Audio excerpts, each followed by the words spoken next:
What's up, fight fans? I'm the reason MMA is still banned in New York, Tommy Toehold. Welcome to the Tap Nap Snap Radio Podcast. Let's do this shit! Hey guys, welcome to this special edition Tap Nap Snap Radio Podcast. I'm your host, as always, Ken Quignon, and by my side is the man on the mic, Mr. Robbie Vio. How you doing, Robbie? Oh, it is most certainly a good day today. Yeah, it really is. We got a special show for you guys today. We have not one, but two people joining us today. We have a Sambo coach, very experienced in MMA community, Stephen Koepfer, as well as Iaquinta. And the reason we have both of these guys coming on is they are in a joint project together, talking about they're doing a show basically on mixed martial arts in New York, and it's obviously a fake show, kind of like a I don't know how you want to explain it, Robbie. It's a scripted television show as opposed to a reality TV show or anything. It's more of a scripted drama-ish type show. But it's got comedy in it. But I just say drama because it's the screenplay. And what it is basically it's talking about underground MMA in New York. Obviously, there's not a lot of info about this out there yet, so hopefully we'll hear a little bit about them. It's very timely though. The bill just went to the floor for like the 15th year in a row to get MMA legalized in New York. So this is a very timely kind of interview for us to be doing. That is correct. And obviously the other guy joining us, Iaquinta, made his initial debut, I guess you want to call it, on The Ultimate Fighter. Ultimately lost to Michael Chiesa in the finale, but since then has won 3 in a row. His last win coming in against Kevin Lee. So I mean, he's on a good win streak. He's got a fight coming up. He's done nothing but impress since he's got his UFC contract. He looks to be on his way. Exactly, and we'll talk about his upcoming fight as well, May 24th against Mitch Clark. We'll discuss that as well. We'll have them joining us in a couple minutes. We'll take a quick break before we do it, but this. They were, it's called The Choke Artist. I love if that. You look at, if you go on Facebook, look at, facebook.com/TV Choke Artist, you'll find the info that's been released out there. Like I said, we don't know any more information. Hopefully, we'll get a lot more information today. They've been really open with us. So, it's a really exciting thing. And I really, really think this is going to play big on trying to get MMA legalized in New York when it shows, these guys, hey, look, this is what people are going through in New York. You know what I mean? I don't know what it's all going to entail, but one of the biggest hurdles in getting anything accepted is when you're looking to get any kind of new medium in any way accepted. Education. Yeah. Any way you can educate the masses, any way you can get your stories out there, any way you can make them relate to what you're doing. Mm-hmm. There's still that stigma out there that every single guy who gets into a cage and fights is a barbarian that trolled down from the mountains with an axe on his back, and that's just not how it is. That's 100% wrong. Yeah, that's just not the reality. A lot of these guys, they're fulfilling dreams. This is stuff that, I mean, the UFC's been around long enough now to where a lot of these guys grew up looking at the UFC and they grew up wanting to be in that cage. Yep. And you have just think of the different people who you've seen come into the UFC, and that should have bashed the stereotypes, but it has. You have a former a politician and realtor in Chael Sonnen. Yeah. You have a teachers. A math teacher, and Rich Franklin's a math teacher. There's back in the day, Dan Severn, he was a history teacher, and I think he's a math teacher too. But that's the thing, is that you have these guys from all different walks of life, and they're all just trying to make it. They're all just trying to live the dream. Yeah, and well, not only that too, but a lot of this stuff, I think just underground MMA, it's been a subject of controversy, just because injuries, things like that. But what do you do about it? Yeah, exactly. When you force guys out of the legal realm and you make it absolutely illegal to do it, mm-hmm. they're gonna go to the underground They because don't have much other of a choice. yeah, I mean, when the rest of the country is doing it and it's a viable way to make a living in the rest of the country, you are essentially forcing people to go underground. Mm-hmm. When you And force now, them to while go underground, you gotta let it roll. yeah, there are But the certain problem with things. this is all the injuries and such. Just like you Exactly. mentioned a second ago, these guys are getting hurt. These guys are putting themselves in unnecessary risks that they should. It shouldn't even be a factor. It just shouldn't even be a factor. Yep, I agree. And with that, let's let's get. I'm gonna give you everybody some background on these two guys. Just a little bit of background since we're real shortly gonna have them on. Um, Stephen Koepfer, aka Sambo Steve. He's actually worked with Tommy from the Edmonds, so awesome to there. He's been a technical advisor for a Human Weapon on the History Channel. Donnie Tackles the Globe from the Travel Channel. And he's also the producer of the documentary New York Mixed Martial Arts. He's also a producer on this movie. Movie, series, whatever, you want to call it. I might be wrong, but he was also at the popular hearing, but the really well televised hearings last year, Correct. where Ronda Rousey and Chris Weidman. Yeah, he's one of the bigger voices that people don't know who he is. He's been, I mean, basically he started mixed martial arts or martial arts in '76 at the age of 8 with Shotokan. He's got a black belt in Taekwondo. He's competed in Sanshou.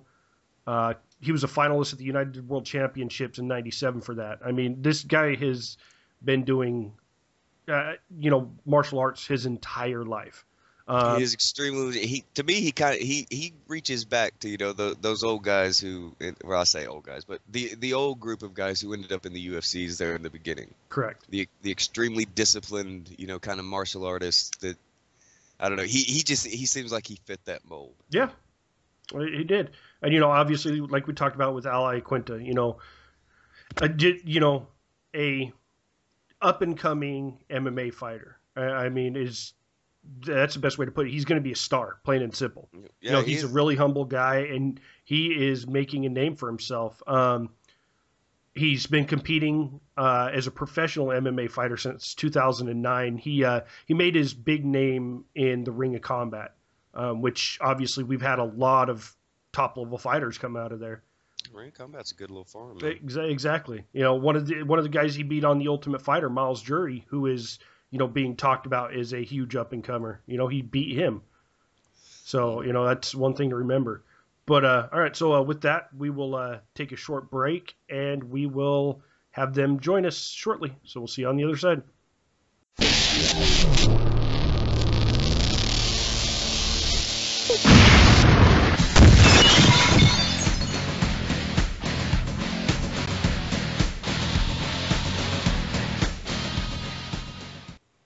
All right, guys, welcome back from the break. As I said before, we have two guests with us now, Steven and Al. Welcome to the show, guys.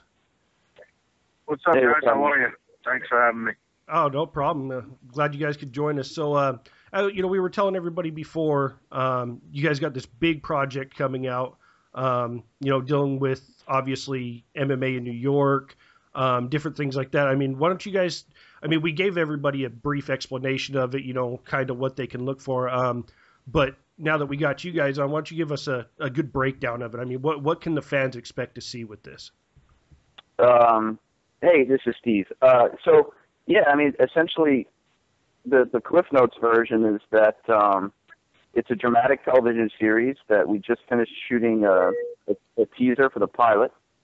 And it's written by Sean Fitzgerald, who is also a native New Yorker, and he's had an amateur fight career. And he wrote this script. He's been working on it. He gave it to me in August, asked if I would help produce it.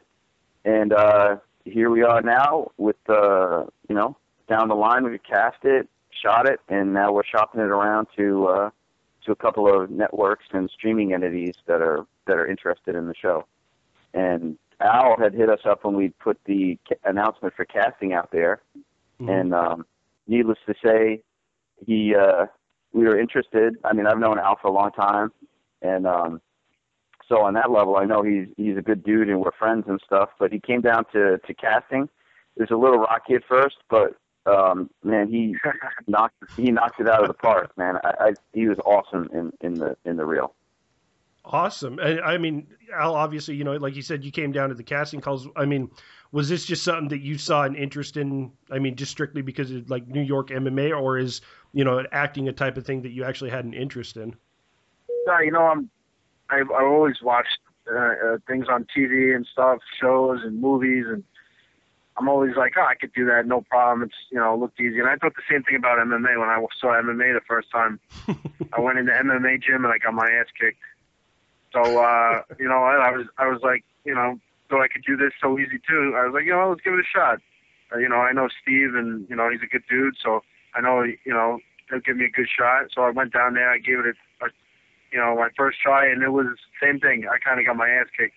I realized that there's a lot more to it than just, you know, getting out there and reading lines. It was, you know, a pretty eye-opening experience for me, and you know, I'm looking forward to learning more, for sure. Now, is this, I mean, we've talked about, you know, what it entails and stuff. Now, is this going to be a, you know, multi-episode type of thing, or is it going to be kind of like a movie type of thing? What kind of setup are you guys trying to go with this? Yeah, this is definitely a dramatic series that we're shopping around, not a movie. So Okay. Multi-episode. We're pretty confident based on the responses that we've gotten so far that it will get picked up. So yeah, on that level, yeah, it's going to be a dramatic series. Where exactly it will be, we can't say yet because we're still all in the negotiation part of all that. Correct. But yeah, I think Sean Fitzgerald wrote an incredible series. I know Al read the script for what we just shot, but I've been lucky enough to read the entire pilot, and the treatment for the entire season is already written. So and it's really phenomenal. I mean, it is about New York MMA, but to be honest, the story is so good that it could be about anybody trying to make it in New York. You know, it's a real New York struggle type of movie. So, you know, it happens to be about MMA, and we've got a really good backdrop for the story with MMA being banned here still. But honestly, I think the story holds its own. Could be about something else. Could be about a fashion designer in New York. Could be about an actor in New York. I mean, it's really just about trying to make it in New York. We just have the added bonus of being able to bring attention to the situation with MMA in New York, which I think is the best way to get the word out to people anyway, through mass media like this. Oh, it's definitely, that's one of the things that we try and focus on our side is, you know, New York MMA. It's a big thing. We have a couple guys that live up there, train, obviously. I mean, for you, Al, I know you guys can't really speak on, you know, what's in it and everything like that, but I mean, how is it like? I mean, fight scene stuff like that. Is this all type of thing that, you know, you'll be involved with? I mean, how does that type of stuff flow with you? Yeah, no, there's definitely fight scenes involved, and you know, it's about a fighter, so it's really not too much acting for me. It's kind of just you know, being myself, and we'll see. I'm really excited to see where this goes and take it as far as it can. Awesome. Now, Robbie, I know you had a couple questions. You know, you were talking about the New York MMA scene thing. Yeah, he kind of began to half answer one of my questions a moment ago. Scott did, but the Steve, I said Scott. That's all good, man. I was reading something, but you were talking about the you know, the backdrop of MMA being a huge part of kind of a huge, not so much a huge part of, you know, the story so much, but it being kind of a huge reason why, you know, that's just you know, kind of a convenient thing that helps tell the story. But Yeah. like, what kind of things went into like the selection for like the settings for the show?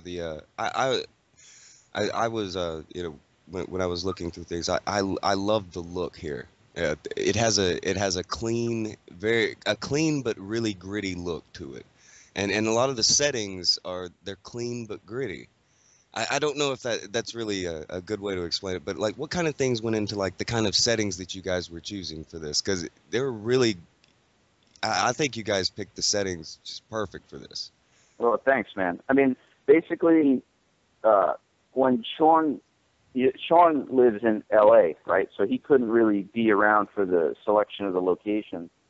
So that was predominantly my job. And then what I did once we decided we were really going to sink our teeth into this project and raise some money and try and make it a reality, I brought in Jabari Gray, who's another producer who's a very successful actor and has also produced a lot of independent projects and things like that. He actually worked with Al as well in the role of acting coach a little bit to get him prepared. But we knew from what Sean had written that what kind of look he wanted. I mean, Sean himself, having fought in out of my gym back in the mid 2000s, and he fought on the underground scene, and he also fought in the New Jersey in the regulated scene in Iowa, outside of New York. You know, he had a really good idea of what the New York scene was actually like. You know, so we didn't want to make it too flashy and clean, and we didn't want to go completely, you know, overboard and make it grungy Chains, and barns, you know, chains hanging in a barn and kind of stuff like that. People always tend to go with one extreme or the other, and you guys, it's a beautiful medium. I think I love it. Well, thanks, man. I mean, part of it was finding, you know, honestly, part of it was finding a place, and I'll just say that I can't say where, but I will say that the teaser for the pilot that we shot will be available for the public to see pretty soon, maybe in a week or so.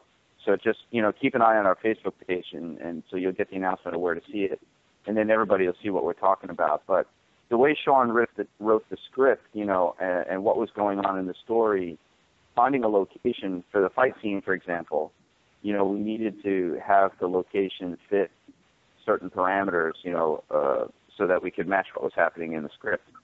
So just, you know, because I'm part of the New York MMA scene, and I've pretty much been in every gym in the city or close to it, I had a short list of gyms that fit the bill, you know, and then it was just a matter of going there, talking to the owners, checking them out, see what would work, and then when we made the final final tentative decision, we bring in Charles Pokel. He's our director of photography, who's phenomenal, and he's got a couple of award-winning films out there. You should definitely check his stuff out. But we brought him in to look at the place to see if it worked for him, and then we chose the gym. So the gym where the fight scene happens is King's Skyboxing here in Midtown Manhattan, and it was perfect. It was perfect. And then the same with the bar. You know, a lot of this stuff, especially for super low budget things, it's like, who do you know who wouldn't mind having a crew take over the place, you know? And so the bar is the bar scene, which I think is actually, you know, Al said he doesn't do much acting, but I actually think that bar scene was phenomenal. And that's there's no fighting involved in there. That's all pure acting. And acting and drinking. Underrating himself. Al had about 13 or 14 shots of Jack that day. Well, I guess that helps everything. He was getting into the role.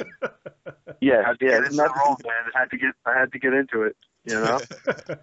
It is method acting. But that place is called Manhattan proper, and it's down by City Hall. So anybody who's listening should definitely check that place out. It's awesome. Yeah, definitely. Once this trailer comes out, definitely go get yourself in the area. That'll kind of help, you know, everybody see what's going on. For you, I mean, coming up in, you know, like the New York MMA scene, you know, is this the type of stuff that, I mean, can you relate to what's going on in the show? Is this something you can actually relate to? 100%, yeah. We used to do underground shows at previous gyms that I've been at, and I've been to a million of them. Fought in a couple of smokers myself in warehouse gyms and stuff. Mm-hmm. So it's prevalent around here for sure, and it definitely makes for a good story. There's definitely a lot of characters around here, and to take that and put that on TV is definitely going to be interesting to a lot of people. Yeah, this is, Robbie was saying earlier when we were talking about it, this is a really good time for this type of stuff to come out. Obviously, the vote just went up again, and again, it was approved, it's got to go higher, which is where the issues start coming.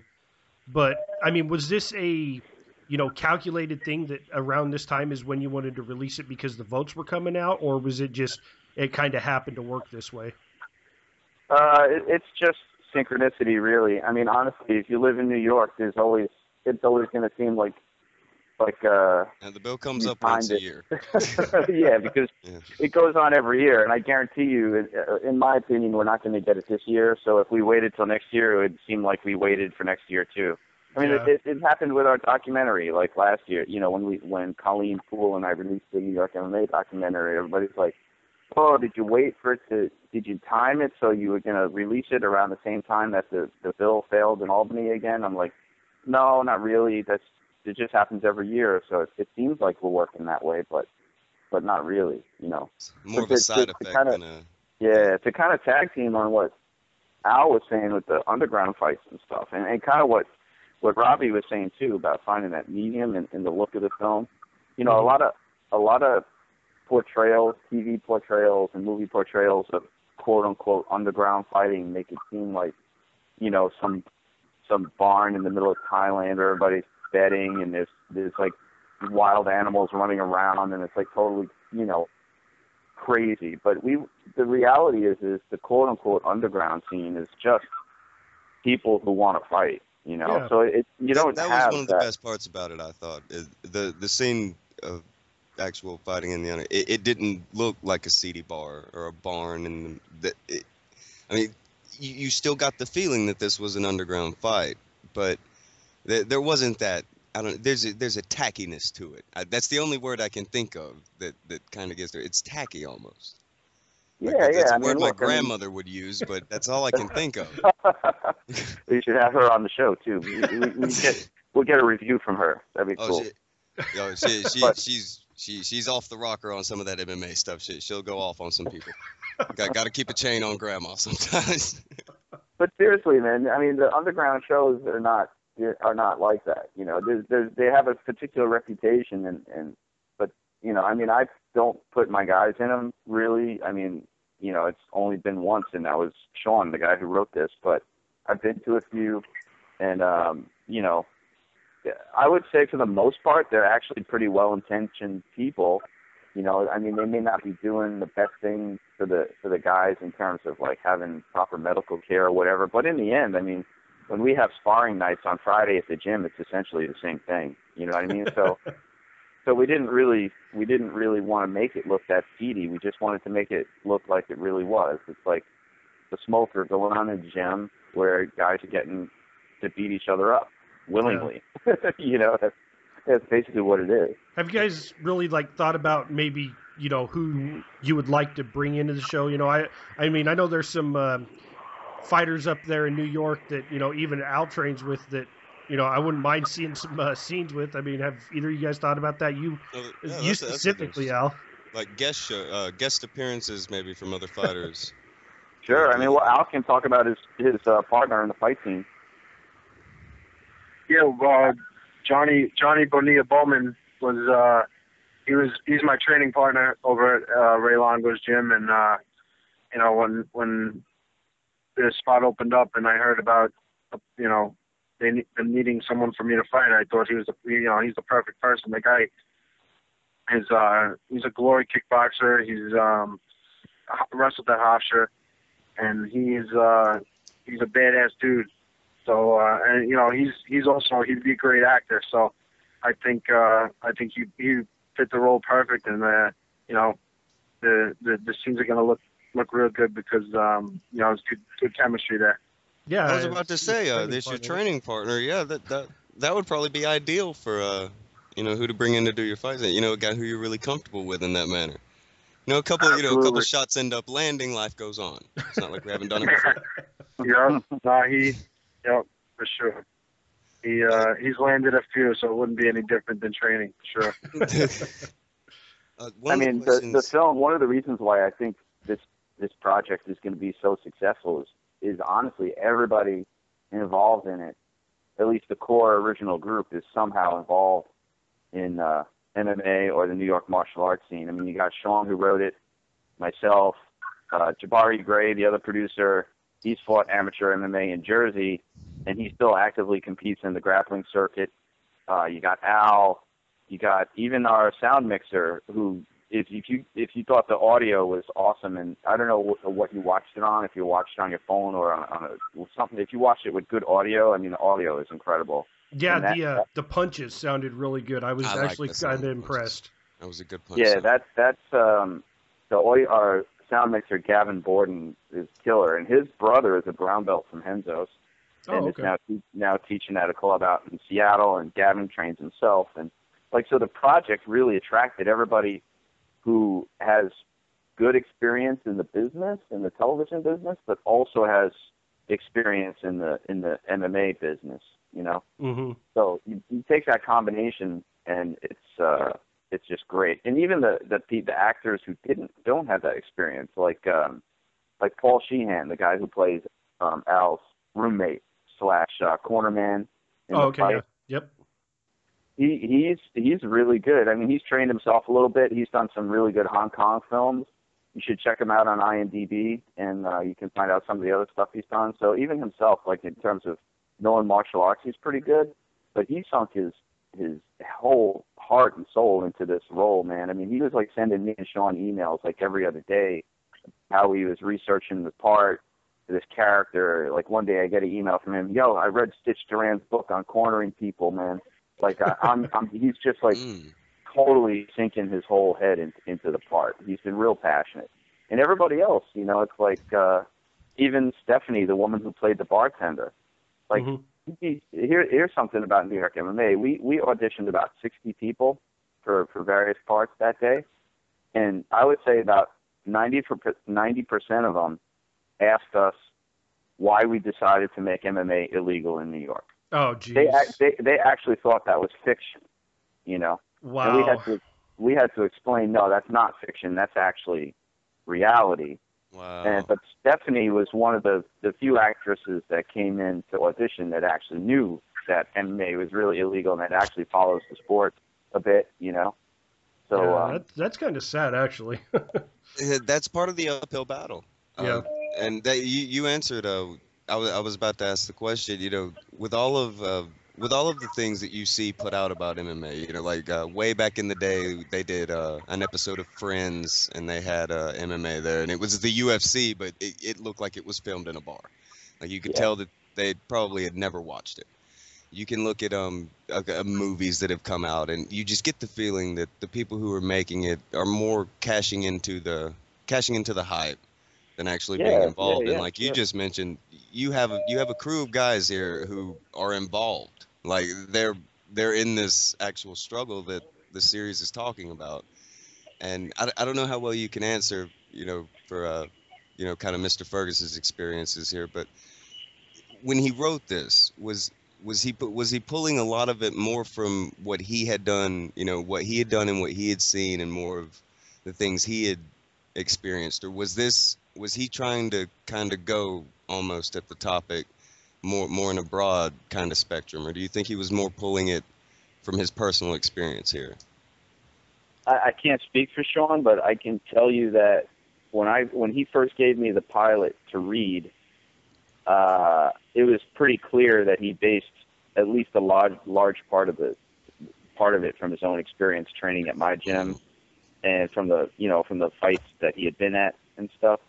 And but some of it he clearly researched. If you look into what's going to happen in the whole season, assuming that we sell this show, it's going to involve corrupt politicians. It's going to involve some New York, New Jersey sort of interactions. How it's legal in New York and illegal in New Jersey and things like that. And that was a Freudian slip, right? I just said illegal in New Jersey, legal in New York. Yeah. All the way around. But he definitely did his research, on the state of affairs. On the show is not going to go crazy in terms of getting heavy into the politics, because that's not what it's about. Mm-hmm. But there will be a flavor of the reality of what's going on in the show for sure. Well, I think the reality is going to be more than enough. You alluded to it a minute ago that like some people who live there, they still don't know that it's illegal. They thought that that was a plot device. I mean, it's pretty crazy, right? That Al is Exactly. That's wild like Al enough. can't fight in front of his. That's one of the things That's that. sad. Yeah, I mean, New Yorkers were always the out of town guy. We're The always alleged the biggest especially. arena in the world is Madison Square Garden, right here in the good old U.S. Land of the free, home of the brave. Unless you're planning the cage fight. Yeah. Then all of a sudden it's a little less free in some places, and that's Well, that's the kind of thing that you got to go against. one question I kind of have, I mean, this is for you, Al, is, you got a fight coming up, in a couple weeks. Has this just played into your training, or is this something you actually had to, was done before your training started for this fight? It was towards the beginning of my training camp. Oh, okay. Yeah, there's enough downtime where I was able to, work on the lines a little bit and, still keep up with my training. I'm more than prepared for this fight, and it actually is good for me to kind of take my mind off training sometimes and focus on some other things. Mm-hmm. So I think that this definitely gave me the opportunity to do that, and get my mind off training and then the gym and with a refreshed head, just get my head back into it. Definitely worked out perfect, the timing. Good, yeah. That just I know they, there's been other fighters obviously that have done stuff, and it's always been a question of mine, if this comes up during training camp and stuff. But yeah, since we're on the subject, obviously fighting Mitch Clark coming up. What is it, next week, I believe? Yeah. A week from Saturday. Yeah, the 24th. 10 days away. Yeah. I mean, so you said you at training camp was okay. Everything, everything so far good. I mean, where do you see, like, if, barring anything else, I mean, personally, I've got you winning this fight, right? Where do you see yourself going? What do you think is your immediate future after this fight?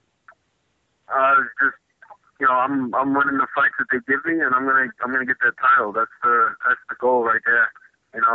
Yeah. Short-term goal is win this fight. Long-term goal is get the title. Anything in between, I'll turn those things into my short-term goals and attack them, and it all leads to the end result. I love that answer. I love when people answer like that. It's just one fight at a time. One fight at a time is a good way to go about it. I know me and Robbie were talking off air about, the New York MMA scene, and obviously, Steve, you've been big in the New York scene. For you, Al, for you, are you trying to get more involved in, helping New York MMA? Is that something that you try and do when you get a chance? Or, I mean, how does that work for you being a fighter and all? They haven't really asked me to do much. When I was on The Ultimate Fighter, they asked me to, they had me wearing a New York MMA shirt and stuff like that. So whatever they ask me to do, I'll do. And, I think this show is going to help to open up a lot of people's eyes. So hopefully this will be me doing a little bit of my part to, bring awareness to everyone that the sport is still illegal. And it's really ridiculous that it is. Yeah, it drives me crazy. I mean, obviously, like I said, we try and do our part, but it's, you got two of the UFC champions or, train and live out there. It's really sad. They cannot fight in front of their home crowd. In what is said, like, I don't know how everybody else feels about Madison Square Garden, but it's how some of the biggest combat sports fights ever. The UFC in mixed martial arts as a whole does not get that opportunity simply because. I mean, Madison Square Garden was built for combat. That was the whole point. It was for wrestling and boxing. I mean, that's like the history of the place, Mm-hmm. Mm-hmm. And, like, I mean, we were just talking about this. Obviously, Steve, you've been involved in, New York MMA forever. I mean, it's been a part of your life. I mean, what do you think, like, for the community, for everybody out there listening, who happens to, tune in, for people out there that want to help? What do you think is the best way that they can help?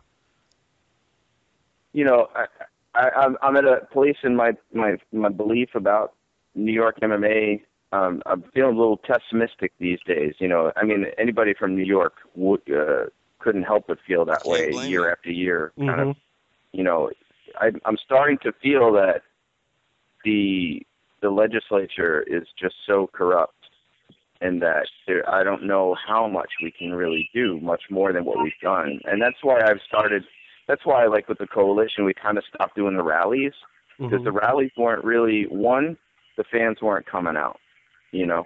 I mean, I hate to say it, but New York fans are pretty apathetic. I mean, we would be promoting a rally for months, and then we'd get like 30 people. You know, it's like, come on, this is New York City, you know. And like you were saying, there were people who were showing up for the testing, trying to get in to the pilot for the show, and they didn't even know it was actually illegal. Yeah, and I think that's obviously a good sample of what it's like all over the state. You know, a lot of people just don't know. And what I get from people outside of New York oftentimes is very selfish attitude. You know, like, well, what do we care? We have it.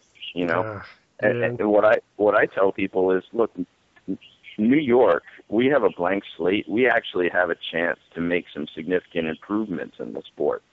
You know, like the legislation that just passed in the Senate actually isn't that great in terms of making any kind of improvements. You know, like regarding fighter safety, fighter welfare, you know, things like this. I mean, that's why I find the whole thing very disingenuous, because you've got politicians who on the opposing side saying it's unsafe and XYZ.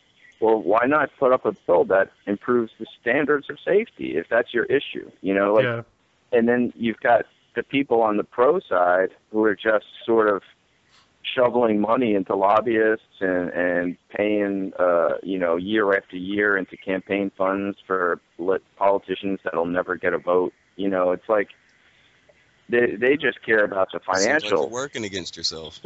Yeah, I mean, there's too many people making too much money in New York because it's not legal. You know what I mean? So I don't really see a lot of motivation from people to legalize it.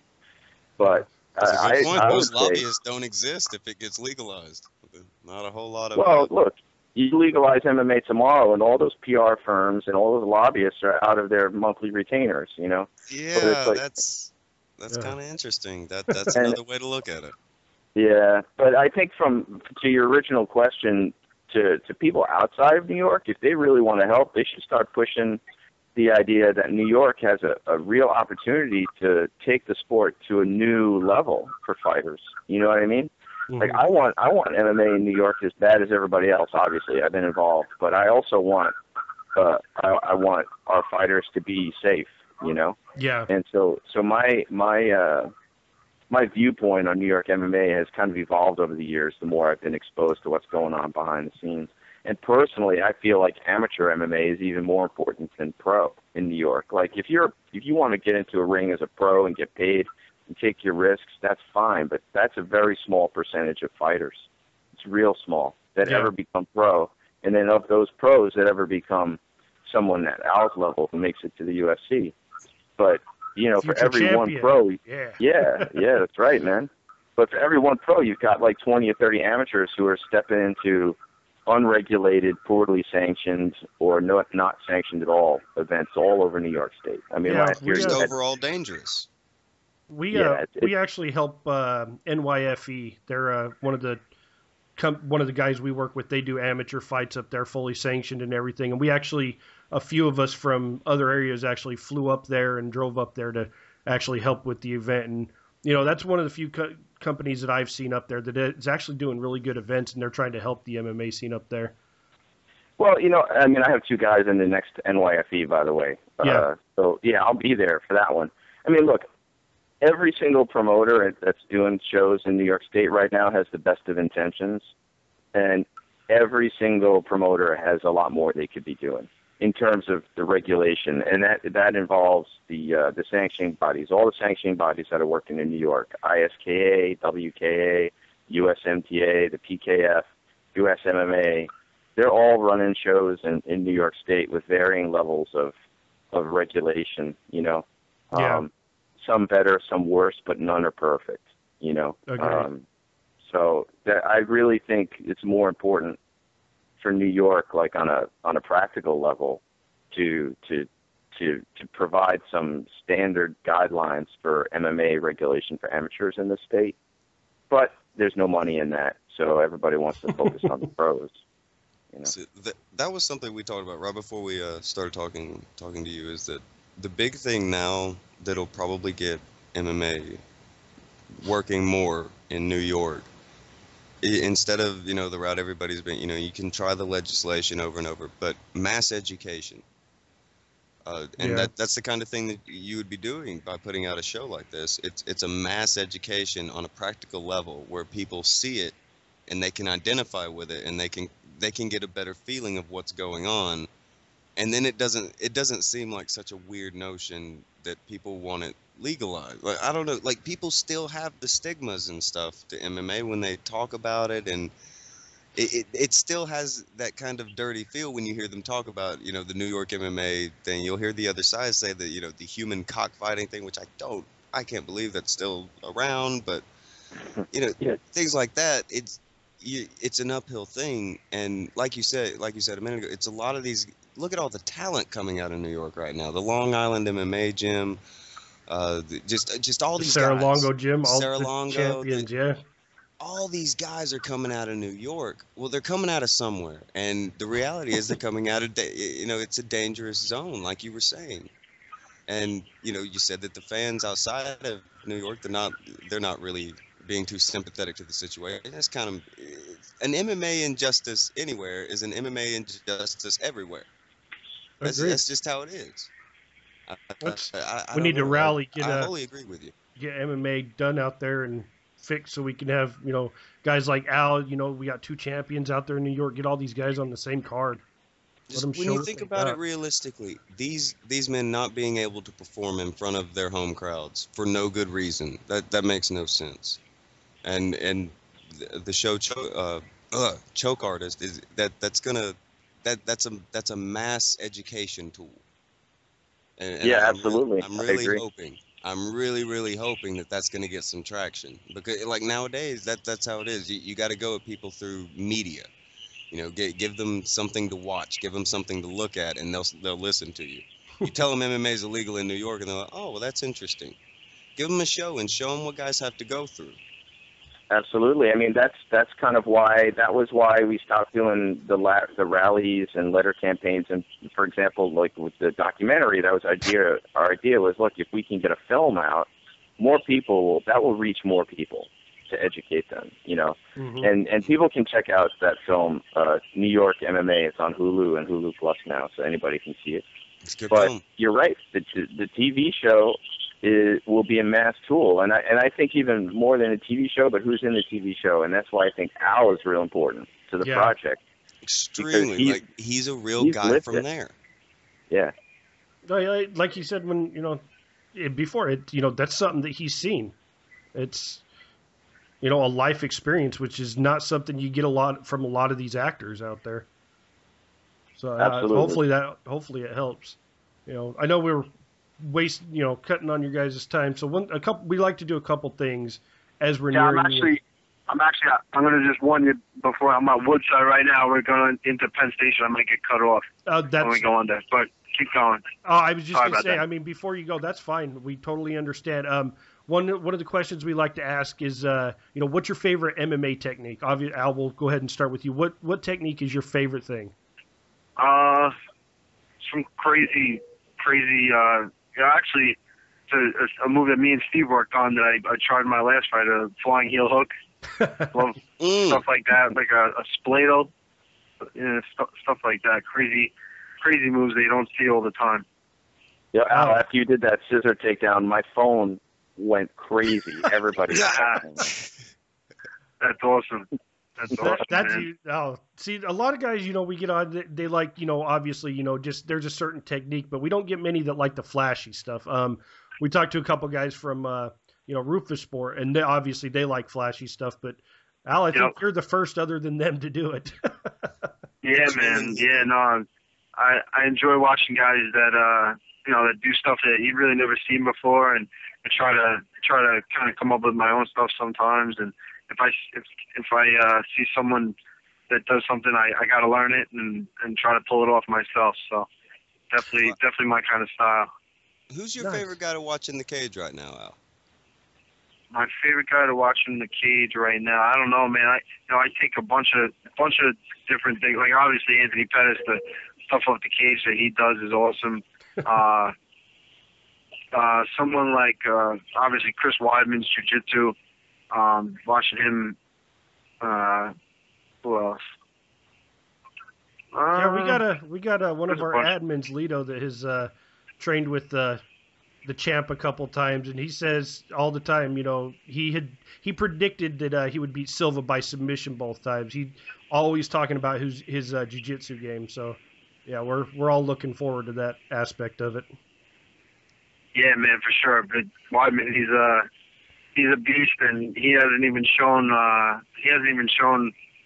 maybe half of what he's capable of doing in there. His game is constantly getting better, and I'm really looking forward to his next fight. Oh, I think we all are. And Steve, do you have a favorite technique? I know you've been in MMA for a long time.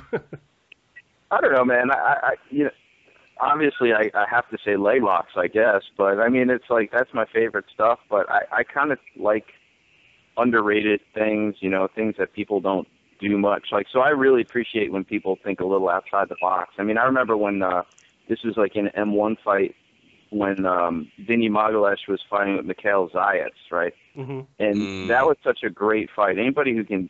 That was a good fight. I mean, Magalesh won with some capoeira style like round kick that was like totally out of left field. That was insane. But what I really loved was like when there was at one point where Zayats was standing over Magalesh, and Magalesh was, sort of in his classic hand extended, looking to stand back up position, and Zayats just kept round kicking him in the hand. And I was like, dude, this is the kind of stuff I like. I don't watch as much MMA as I should. My life is so busy, and I tend to really just pay attention to the events that have guys I like or guys that I know, like Al. Like most of the time, honestly, the MMA that I'm watching is really about preparing my own guys. So I'm watching fights of their opponents or whatever and stuff like that. And there's just too much MMA out there right now to see all of it. And I'm not complaining. I'm just saying I can't keep up, Yeah, it's doing, following MMA for our site. It does get crazy. And I'd retool the question a little bit for Steven. Who is your favorite guy that you've watched just over the years that you go back and you still look at that guy, with the exception of Al, of course? Of course. Over the years, I mean, my all-time favorite, I mean, I can't put an all-time favorite, but I'll list you like my top 5 would be like Genki Sudo, Sakuraba, obviously Fedor. I love Carlos Newton, and I'm a huge fan of Dan Henderson. For me, Dan Henderson is for pound number 1. I don't care what anybody says, and he's the only dude that's won a belt in every single organization he's ever fought for, and nobody can say that. I mean, that guy's got a King of Kings belt. He's got the old UFC tournament belt. He's got Pride belt. He's got Strikeforce belt. He's just put him in something and he wins a belt. Well, so you can't argue. Oh, you're winning my heart here. Yeah, you're you winning can't my heart here. I argue love that against list. Hendo, and I was just gonna say that list is, for a lot of new MMA fans, they're not going to know who a few of those guys are, like Carlos Newton. They're not going to realize. Shame on them. Yeah, how good he actually was. I was just talking about this morning with somebody. I was like, man, the new fans, like, they don't even know. Take Extreme Fighting Battlecade, for example. I mean, if you look at them parallel, like when UFC was still doing sort of style versus style, fights, Extreme Fighting was putting on pretty close to contemporary MMA fights with much more qualified guys. I mean, you'd have guys like Paulson versus Miletich or Matt Hume versus Paulson, or like all these kind of fights, like contemporary, well-rounded, well-trained mixed martial art fighters. And they were using gloves. They were much more evolved than the UFC was at the time. The UFC was using Koji Katao at the same time. I mean, Igor Zinoviev. Like, any Sambo fan out there who doesn't know Igor Zinoviev should punch himself in the face. You're not a Sambo not much fan. of a Sambo fan, right? Yeah, man. I mean, that guy was the king for a long time. Or like Igor Vochanchin. Oh, before love Fedor Igor. came along. Beast. Vochanchin was like the top of the heap in the heavyweight division. You know, I mean, guys like these. World for a while. One of my favorite guys, he's top 2, top 3 of my favorite fighters is Andrei Arlovsky, another Sambo guy. That's my man right there. Awesome. Arlovsky's awesome, man. I mean, it's like, I don't know. I just, you know, but I like, I guess in a way, I'm kind of like Al. I like the guys who do the crazy stuff, and that's kind of one of the reasons why I like a lot of the Japanese dudes, you know. Yeah. Iki Sudo and Sakuraba, they innovated so many crazy, just weird, different ways to attack people. They are pleasures to watch every time. Mm-hmm. Yeah, I could watch their fights over and over and over again. All day. Oh, that. But we did lose Al, so I'm not going to be able to give him this opportunity. But any shout-outs, any, you know, you promote your own pages, you know, stuff like that. Pretty much the floor is yours now, Steven. Just whatever you want to say, it's all yours. No, man, just thanks for having me on. I mean, this has been really cool. I just want to shout out to everybody involved in the show. The entire cast and crew were awesome. And I would just ask anybody who listens to this show, follow us on Twitter, TV Choke Artist, and you can find us on Facebook also. You know, just search for Choke Artist and you'll find us. And if you really want this show to succeed and you're big into the tweeting, tweet to Netflix, tweet to Hulu, tweet to any network that's your favorite network, tag us on it and tell them that you want them to pick up this show. Yeah, you know, that's something that we're definitely going to include when we put this out there, is we'll get it out to Twitter, and when we put the post up, let's see if we can't get the fans, you know, all you fans out there, tweet this out there. Let's get it the recognition that it needs to get out there so people can see this. They go up there and, you know, do the vote, you know, and all that stuff with the Senate, but everybody can, you know, put this out there, let people get their eyes on it and get educated on it. Nothing but good things can come. Yeah, and keep track, you know, everybody should keep track of our Facebook or Twitter, because they will be able to view the pilot teaser that you saw in a week or so. I can't say where, but it will be online. So that'll definitely be out there as well. We're going to make sure and give this the proper dues it needs, because this is big. This could be a big turning point for people to see what actually goes on. Mm-hmm. Awesome, man. Well, thanks so much for having me on, guys. Oh, no problem. You know, and, you know, with that, fans, you know, obviously Al's not with us right now, but, you know, hopefully he hears this. And, you know, thank you, Al, for joining us. Steven, you as well. We really appreciate it, and we hope that we can somehow help you guys. And with that, fans, we'll catch you on the flip side. Bye.